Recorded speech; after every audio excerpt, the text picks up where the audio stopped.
Sejam muito bem-vindos, queridos guerreiros conectados do Reino de Deus, para mais uma aula nossa, mais uma exposição bíblica. E hoje nós entraremos no livro do profeta Oséias, um grande profeta de Deus aí, um livro de um profeta pouco pregado. E nós vamos trabalhar hoje dentro deste livro, abordando os principais pontos e principais temas dentro da profecia de Oséias. Beleza?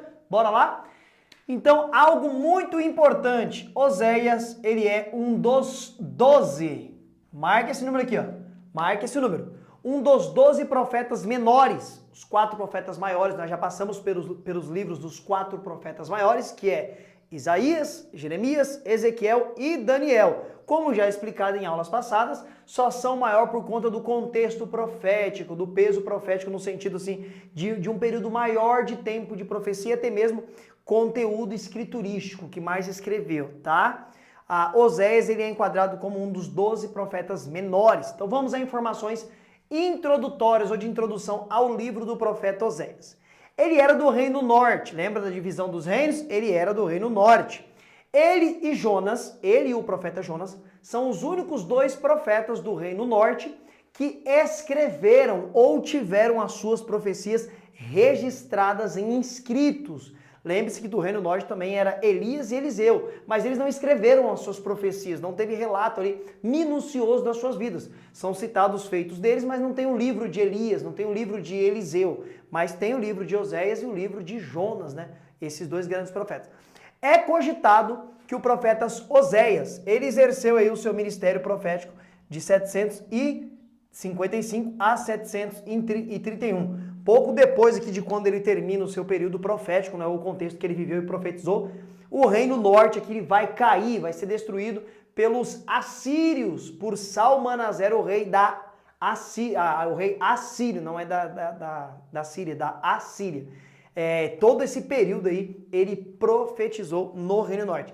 A profecia dele não consiste apenas em apontar os erros do reino norte, mas ele também fala dos erros do reino sul, Judá, capital Jerusalém, tá?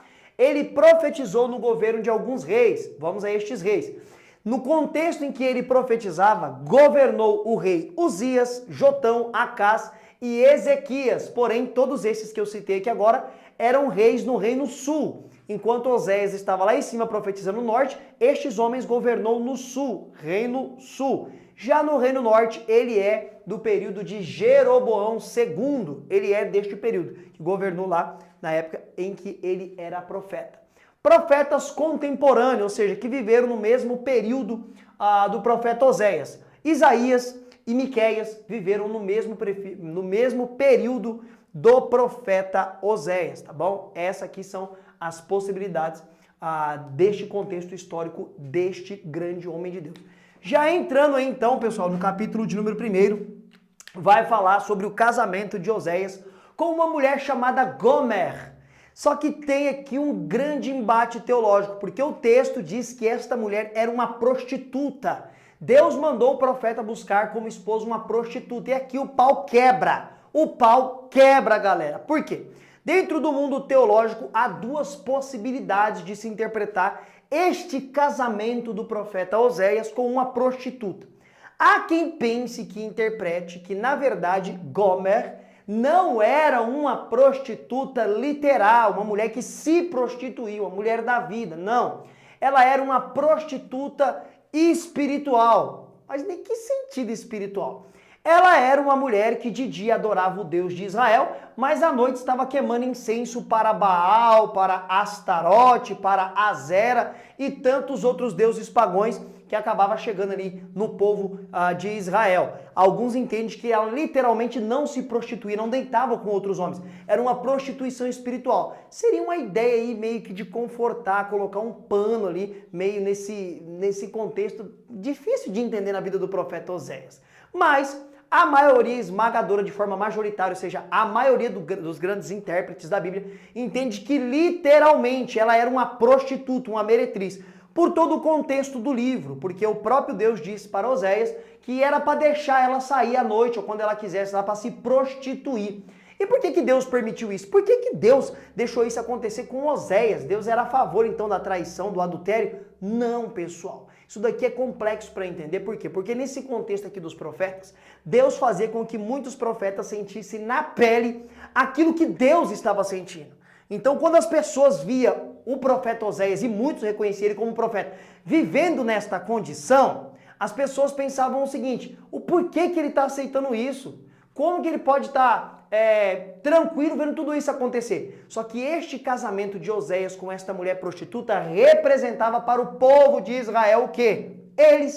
A prostituição que eles faziam com o Deus de Israel. Porque de dia eles adoravam o Deus de Abraão, Isaque e Jacó, mas à noite ou outros momentos estavam adorando outros deuses pagões. Então o profeta sentia na pele o que Deus estava sentindo. Deus tinha um povo que adorava ele, mas se prostituía com divindades pagãs, com demônios.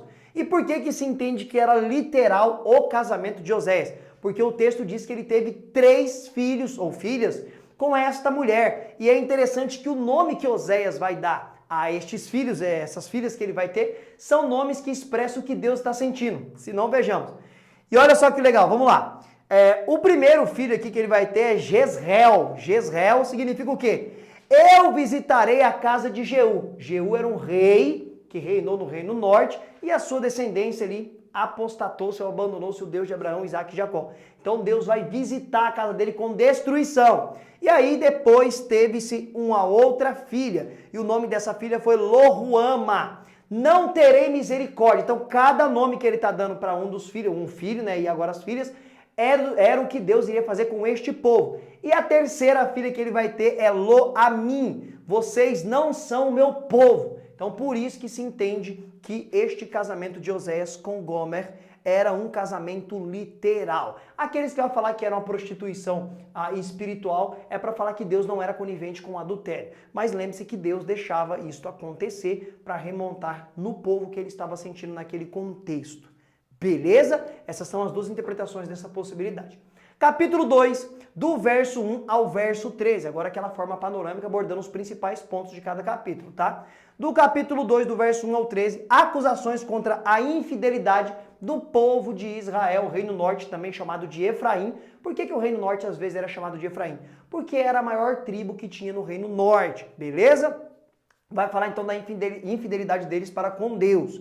Ainda no capítulo 2, do verso 13 ao 23, promessas de reconciliação. Deus sempre está buscando reconciliar o seu povo a si mesmo. É Ele que nos busca, é Ele que vem, é Ele que nos reconcilia a Ele mesmo, pessoal. Capítulo 3, Oséias ama e novamente sempre vai receber a sua mulher, mesmo depois que ela está se prostituindo. Isso vai do capítulo de número 3, do verso 1 ao verso 5. Seria então aquela ideia de que Deus sempre, por amar demais seu povo, o recebe, mesmo quando esse povo se dobra à idolatria e a outros deuses, tá? Capítulo de número 4 aí, pessoal, vai falar sobre guerra e lamento, já apontando a destruição do Reino Norte, que não passaria muito tempo para acontecer depois do período de Oséias, tá? Então no capítulo 4, do verso 1 ao verso 9, também vai ser trabalhado o meu povo é destruído por falta de conhecimento, tá aqui no verso 6, pessoal. Esse texto tão conhecido, Oséias capítulo 4 e verso 6, o meu povo é destruído por falta de conhecimento. E o conhecimento ali qual que era? Era o conhecimento da Escritura Sagrada. Eles desconheciam a palavra de Deus, ou fazia pouco caso, e por isso que era destruído. E isso que Oséias falou acontece até hoje. Tem um monte de cristãos sendo destruído aí porque não conhece a palavra de Deus, não quer. Mas eu louvo a Deus pela sua vida que está aqui estudando para conhecer melhor a palavra de Deus. E ainda dentro desse contexto fala da idolatria e da rejeição de Deus, que vai do capítulo 4, verso 10 ao verso 19, né? Eles são idólatras, mostrando a corrupção espiritual deles, como eu já falei no começo, e eles rejeitam a Deus, galera. Capítulo de número 5 aí, pessoal. Os príncipes e sacerdotes são repreendidos e exortados ao arrependimento. Olha a corrupção que estava esse povo aqui. Então no capítulo 5, do verso 1 ao verso 15, vai falar dos líderes, aqui chamado como príncipes, líderes do povo e sacerdotes estavam totalmente corrompidos. E eles são exortados, são repreendidos a se arrependerem dos seus erros. Mas nós sabemos que eles não se arrependeram, porque eles vão ser destruídos. Capítulo de número 6. A hipocrisia que levou à derrota. A hipocrisia que levou à derrota. Isso daqui, pessoal, é muito, muito forte, porque olha só, conhecemos e prosseguimos em conhecer a Deus. Essa citação que ele vai fazer aqui, de mais uma vez mostrar que a hipocrisia de não conhecer a Deus leva à derrota. Mas nós precisamos prosseguir em conhecer e conhecer e conhecer mais a Deus. Lembra que no capítulo de número 4 ele fala que o povo é destruído porque falta conhecimento. E aí tem uma grande hipocrisia. E por isso que a hipocrisia vem e destrói. Porque a pessoa pensa que conhece a Deus, pensa que conhece a palavra, quando na verdade não conhece nada, e aí acaba se tornando um hipócrita e é destruído. O conselho é prosseguir em conhecer e conhecer mais a Deus. Capítulo 7, a iniquidade dos reis e dos príncipes que não se voltaram para Deus de coração e as alianças levaram à ruína. Lembre-se que nesses contextos eles faziam muitas alianças para ter exército para proteger eles. Aqui nesse contexto até mesmo citado que eles mandavam presente para o Egito e para outras nações, esperando ter um socorro quando estivessem em guerra, ter um auxílio, mas isso aqui não adiantava em nada se eles não fossem obedientes a Deus. A segurança realmente estava nas mãos de Deus, não nessas parcerias e alugar aí outros exércitos para vir proteger o povo, pessoal. Capítulo 8, o castigo já está às portas. Lembre-se que começa aqui com a ilustração, então, de uma traição do povo a Deus, né? O povo corrompido, Deus chamando arrependimento, o povo não quer nada com nada, o povo é hipócrita, o povo não conhece a palavra de Deus. Sabe uma coisa? O castigo de vocês já está na porta, porque eu estou tentando falar com vocês e vocês não querem saber de nada. Capítulo 9, lamento pela derrota, que já está lamentando, nem aconteceu a destruição total, já está lamentando. Israel era comparado, olha que legal, Israel era comparada a uvas e figos, frutas muito peculiar do povo de Israel. Era comparado a uvas e figos que prometia uma colheita muito boa, mas eles se rebeliaram contra Deus. E isso vai levar eles à ruína total. Olha a comparação. Eles eram comparados... Aqui, isso aqui é muito legal, essa ilustração que fala de uvas e figos. Aqui já está pegando os dois reinos, o reino sul e o reino norte. Um é comparado por uva e outro por figo, comparando as duas nações, dois tipos de fruto. Que era uma nação só, mas se dividiu. Só que era para dar uma boa colheita, mas ambos serão destruídos, pessoal. Ambos serão destruídos, como nós já vimos lá atrás, estamos vendo aqui, porque os profetas viveram no período ali dos reis. Já passamos por isso daqui, mas aqui está detalhando aqui o período dessas profecias, tá? Capítulo 10, Efraim, que é que o reino norte, a maior tribo é citada aqui, semeou malícia e vai colher destruição, acusações de pecado de luxúria e um julgamento falso, mas o julgamento verdadeiro virá sobre eles. Olha só, acusações de pecado de luxúria, estamos ricos, né? Estamos aí luxando, né? Prósperos. Então, ou seja, às vezes, ostentar demais aquilo que às vezes você ganha de forma errada, adquiriu de forma corrupta e nem tem gratidão para com Deus daquilo que você recebe pelas dádivas de Deus, isso aí você pode caminhar pelo caminho da luxúria, né? Ou dessa vaidade aí prejudicial. E tem acusações aqui para eles, tá? Lembre-se que outro profeta comparou as mulheres lá do reino norte de Bazã como vacas, né? De estar toda adornada com brincos e com pulseiras, mas Deus iria destruir tudo isso daí, porque eles estavam oprimindo os pobres. Capítulo 11, o foco de Deus é a restauração e não a destruição. Ou seja, Deus quer restaurar, Ele quer curar, quer tratar e não quer destruir. Israel era uma criança, Deus a chamou do Egito, lá do deserto, mas eles continuam como criança. Israel traiu Deus e receberá o seu juízo. Israel era como uma criança que Deus chamou, cuidou, tratou, alimentou, mas eles são rebeldes, é um filho rebelde que precisa de um juízo, de uma correção, e Deus vai trazer para eles, pessoal. Capítulo 12, Deus também castigará Judá. Aí, na profecia inteira dele, fala muito contra Israel, porque ele era um profeta do reino norte, Oséias era um profeta que habitava lá no reino norte, mas ele também fala da destruição que vai vir sobre Judá, ou seja, o reino norte vai ser castigado, mas Judá também vai ser castigado. Lembra que ele faz a comparação de figos e uvas, tá? Então aqui no capítulo 12, Deus castigará Judá pela soberba. Errei. Deus castigará Judá. E pela soberba de Efraim, pelo orgulho aqui do reino norte, né? Deus vai castigar o reino sul, mas pela soberba, pelo orgulho Deus fará eles morar em cabanas como eles moraram no deserto, ou seja, eles estavam habitando uma terra boa, eles estão próximos, estão ricos, mas quando o reino da Assíria vir destruí-los, arrebentar com tudo, os fugitivos vão ter que morar em cabana quando eles moraram, quando saíram lá do deserto, lá atrás, e subiram para a terra de Canaã. É isso que Deus faz com o soberbo, ele abate o soberbo, pessoal. Capítulo 13, Deus insistia, mas o reino norte, Efraim, persistia em desobedecer, ou seja, para com isso, vem para o meu lado, para de ser idólatra, para de ser ingrato, para de ser soberbo, para de ser hipócrita, conheça a minha palavra. Mas eles resistem, então não tem mais o que fazer, Deus vai castigá-los, é assim que vai acontecer.